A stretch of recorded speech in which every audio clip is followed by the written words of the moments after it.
Welcome back. Last Monday, my teacher, my guru, Ashok Singh, passed away in the night, June 28th, 2021.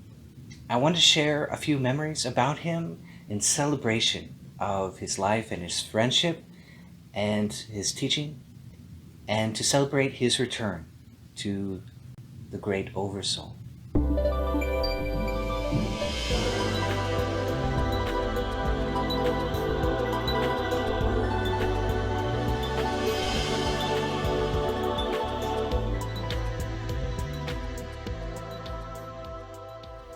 When I was a monk, there was one monk, he said, when I pass, I don't want any tears, I don't want any sad memorials, none of that. He said, I'm starting a pizza party fund, and when I go, there better be pizza and there better be ice cream. I love that. What a wonderful way to celebrate your memory, right? What a wonderful way to ensure that people remember you for what you actually were. Ashok Singh was brilliant. He was an engineer. He worked for Boeing. And when I sat down with him, the very first time he started telling me metaphysical principles in terms of mathematics. And I just loved it. He said, you cannot say that something does not exist in the universe just because you have not experienced. It is orthogonal to your experience.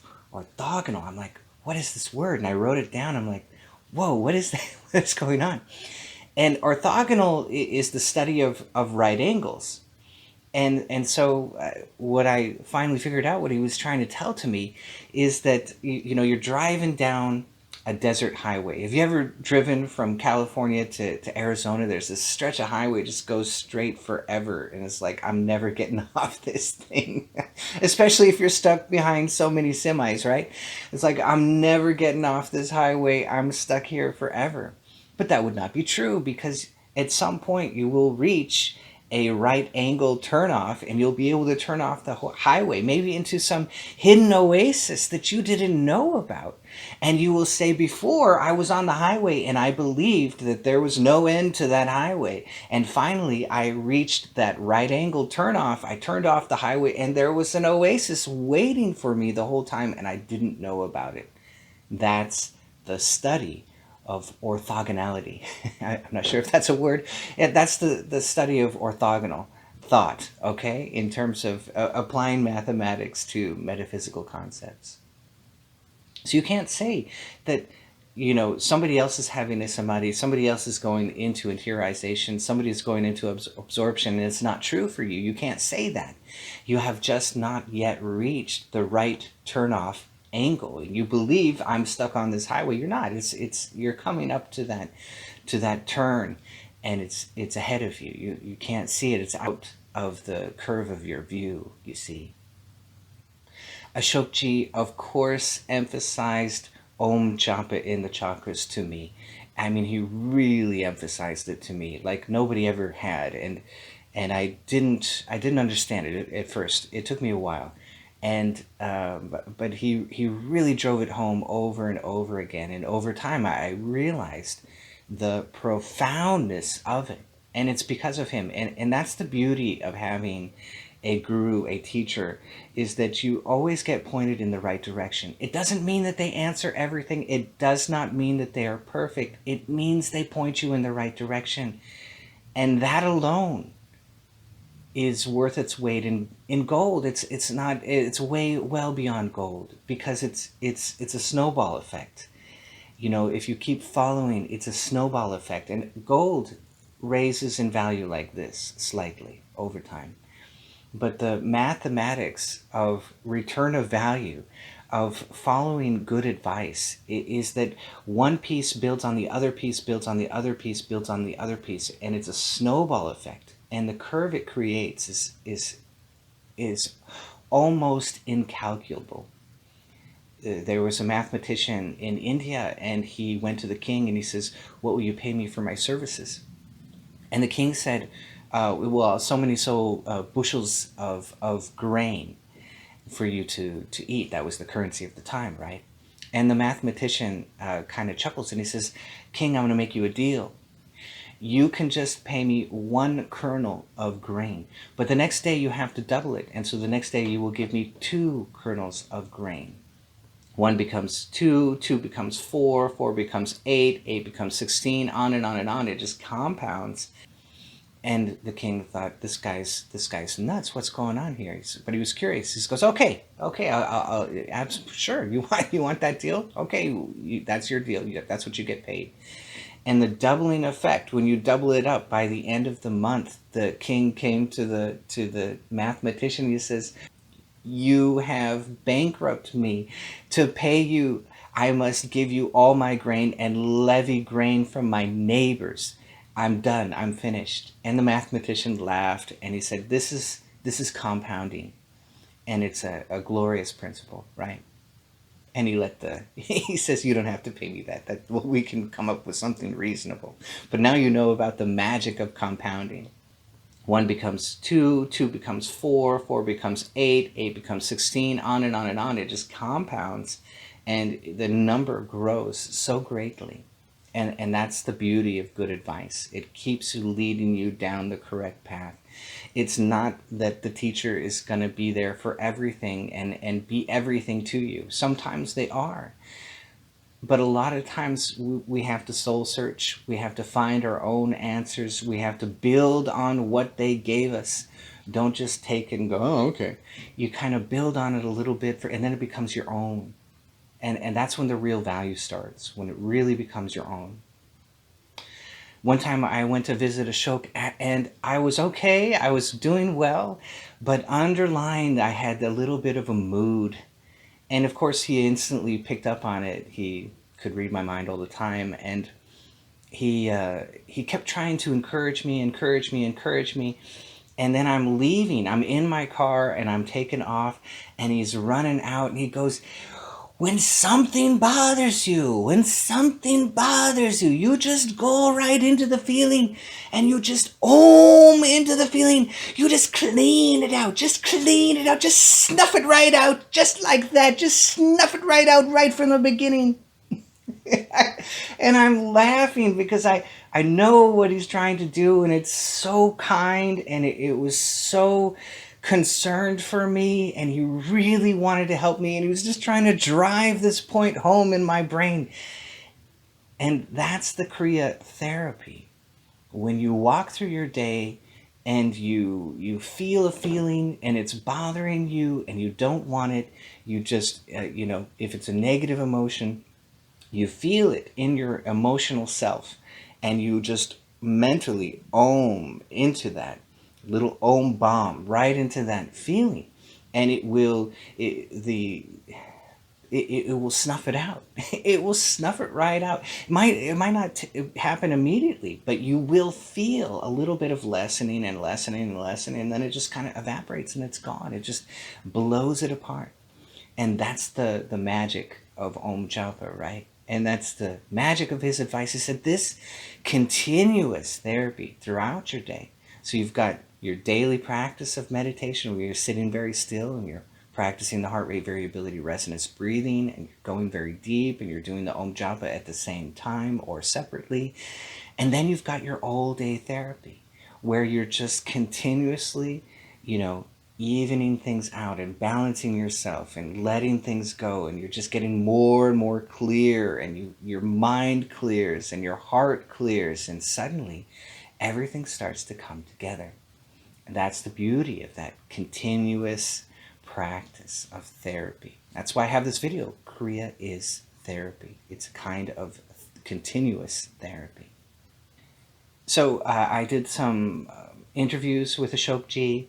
If you go back on my channel, you'll find 3 videos where I'm talking with him. And one of the things that he mentions is that the therapy of Om into the chakras silences the chakras. And so it's a noise silencing therapy that we're practicing.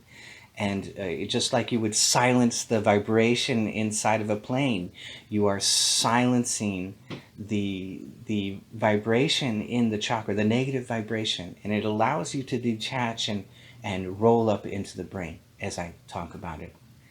And so the mathematics of that silencing are really beautiful. There's an anime movie called Final Fantasy, and they're searching for this particular spirit, and they're, I think it's the seventh spirit that they're looking for. And in that video, in that movie, it's a fun movie to watch. It's a little bit crazy, but it's a fun movie to watch if you like movies. Final Fantasy, it's the anime, and they are searching for the seventh spirit. And what they're trying to do is that there's a wave of energy coming one direction, and they're trying to silence that out with a wave, the perfect wave in the opposite direction. And so they silence both waves.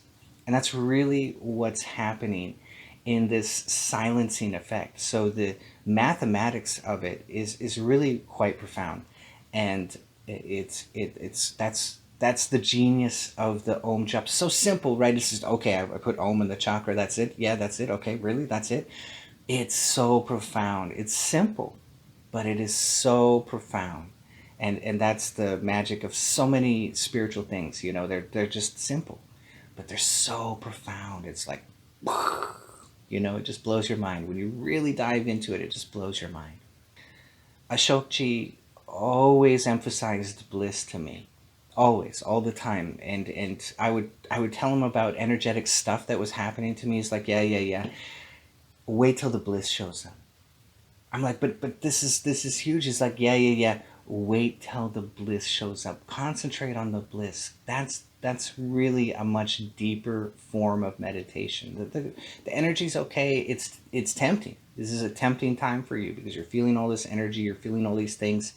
It's a tempting time for you to get locked up in that. And he says, I want you to concentrate on bliss. And I did. And that compounded my results, you see. And so in those interviews, he'll tell the story about giving food to a homeless person. And I believe it was an actual experience that he had. And he was telling the story about that's the real bliss that comes up inside of you. So it's not I do talk about pleasurable bliss, like the body bliss, but the big bliss, which comes from the left amygdala, when you experience it, it's just a non-local, not in any particular location. It's just kind of everywhere, and it's just lifts you up in spirit. And that's the big bliss. And you can have gradations of that, right? So you can have the really big bliss, or you can have just a little trickle, which is a much nicer way to spend your day, because the very big bliss will just incapacitate you. You'll barely be able to move with the very big bliss. So he always emphasized bliss to me.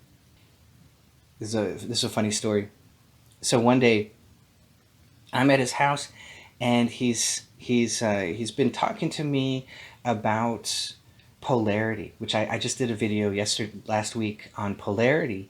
And he's talking to me about polarity. He's getting into it. He's really, really, very excited about what he's telling to me. And so he gets really kind of intense, and he would start yelling at me, And so I'm at his door, and I'm leaving, and he's still telling me about it. And I mean, if you were a passerby and you saw that, you would, oh my God, this guy is totally freaking out on this guy, and he's yelling at him, screaming at him. He must have made him upset or something.